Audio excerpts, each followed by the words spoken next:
Hi, John here. Welcome back to my channel.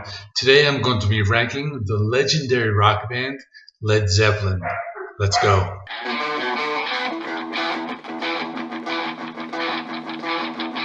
So this is an interesting band to do a ranking for because the rankings will be very different for many different people. For example, let's take a band like Metallica. Now we all know we have the three albums that are going to be at the bottom here. We got some other ones that are going to be up here, and most people pick the same two up here. Now, Led Zeppelin is different. For example, their worst album is going to be maybe here. The best album is going to be like here. So there's like a slightly less of a curve here. So it's going to be very interesting. What I'm picking is going to be my personal opinions. You're probably going to have different albums that you like than I do, which is good. So before we start, why don't you comment below? Tell me what your rankings are, or your top five, or your favorite, whatever you want. And then let's just get into it. Coming in at number 9 is Coda. Now this is the album that's probably at the bottom of most rankings. It's not a real studio album, it's a rarities compilation. It was released after the band broke up. It comprises unused tracks that were recorded over their 12-year career. It was only released due to the fact that there were a lot of like bootlegs circulating around, and the record company wanted to capitalize on that, so they decided to release this. Side 1 includes songs that were recorded between their first album and House of the Holy. 3 of the tracks on Side 2 were from the In Through the Outdoor sessions, and the track I like the best is Bonzo's Montreux. It's a drum solo and has some electronic effects added in. So this is not really a bad album, but one album has to go at the bottom, and this is it. Coming in at number 8 is Into the Outdoor. This is the 8th and final studio album. I ranked this low because it has some really good songs, but also some really weak songs.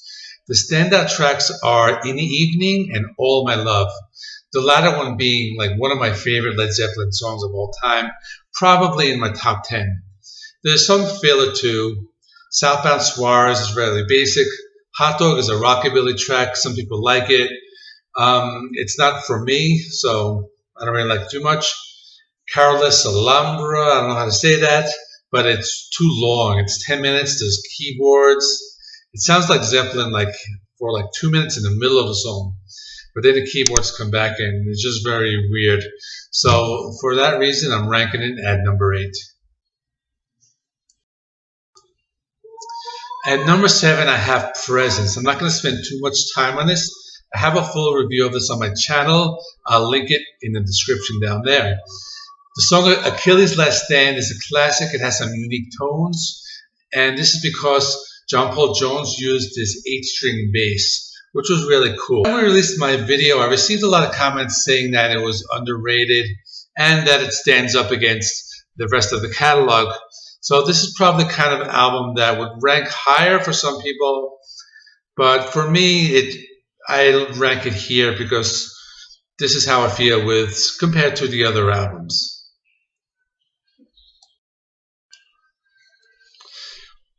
And now for the big twist.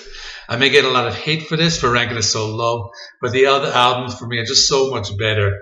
For me, the first 2 tracks, Black Dog and Rock and Roll, I guess they were overplayed and they didn't stand the test of time. They're good, but I'd rather listen to the other stuff. Stairway to Heaven is one of the greatest rock songs of all time, but maybe it gets a little tiresome after all this time. For me, the top tracks at this point are the underrated ones. Misty Mountain Hop and Four Sticks, great tracks. The Battle of Evermore, that's a great acoustic track. Going to California, another great melody, great track. And When the Levee Breaks, another classic. Those are the songs I just mentioned. I'd probably add them to our playlist. Coming in at number 5 is Houses of the Holy. For this album, the songs range from great to good. I like how there's a lot of variety on this album. The Rain song is a classic. It uses a unique guitar tuning to create an incredible atmosphere. Over the Hills and Far Away is an acoustic classic with a memorable riff.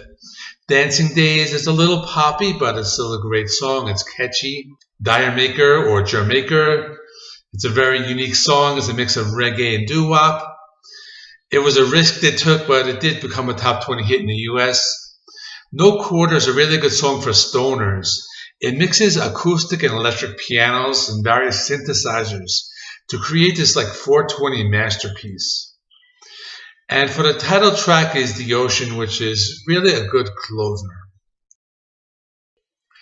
And number 4 is Physical Graffiti.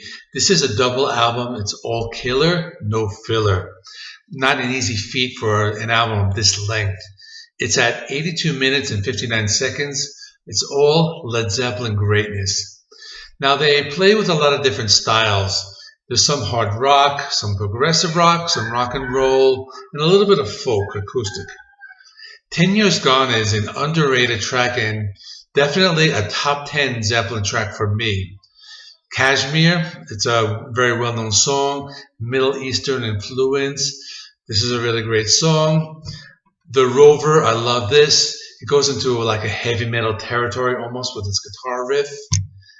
And we haven't heard that from them in a while. And the song Down by the Seaside, it's another notable track. It has a little bit of like a Neil Young influence. So there's a lot going on with this, but the album is great like all throughout. At number 3, I have Led Zeppelin 3.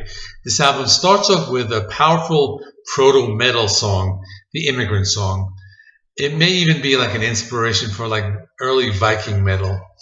The rest of the album plays out like one of those like unplugged sessions from like the 90s grunge groups, but it was recorded 20 years earlier. The songs are mostly acoustic, but they're rock songs, so it's not like slow James Taylor. I mean, these are upbeat songs. For example, Friends uses a C6 tuning on the guitar, creates some beautiful tones. Gallows Pole is a classic. It includes acoustic and electric guitars and also a banjo. Tangerine uses a pedal steel guitar and their second song named after citrus fruit. At number 2, I have Led Zeppelin 1, their debut album. This came out in 1969. It's a mix of originals and cover songs. Good Times, Bad Times, it's a heavy song. Babe, I'm Gonna Leave You, it's a softer acoustic number. You Shook Me is very bluesy, and Dazed and Confused is very trippy. It's almost like the 4 songs represent the 4 sides of most Led Zeppelin albums. My favorite is Communication Breakdown. This is proto-thrash metal. Just listen to the riff. Released a year before Black Sabbath debut and 14 years before Metallica's debut. Another notable track is Black Mountain Side, an acoustic instrumental. Coming in at number 1 is Led Zeppelin 2. Every song on this album is great. Whole Lotta Love, it's another proto-metal song. Listen to this one with headphones. There's so many different textures to it. The song What Is and What Should Never Be is a classic rock song. The Lemon song, it's bluesy with a slide guitar. Thank You, that's an acoustic classic. Heartbreaker, it's another proto-metal song. And this one, you heard this on the radio, they always played Living Loving Me like right after it. There's also Ramble On, which is an acoustic classic. Moby Dick is an instrumental track. And Bring It On Home is another bluesy classic. This album, again, start to finish, all great songs. Okay, thanks for watching. If you haven't subscribed yet, please subscribe. I do rock and metal reviews, rankings, lists, all sorts of other stuff coming up on my channel. Usually over the weekend I do some new releases. There are a couple of things coming out that I'm not really sure what I'm going to do yet. There's Mr. Bungle and a couple more I haven't decided yet. Also, some holidays coming up. Halloween, Dia de los Muertos, and Election Day in the US. Pretty cool. So I might do something thematic with those days. Okay, that's all. Again, thanks for watching. Keep rocking. I forgot to tell you, don't forget, check out my other videos. there down below. There's a subscribe button there down there too. So check them out. See you soon.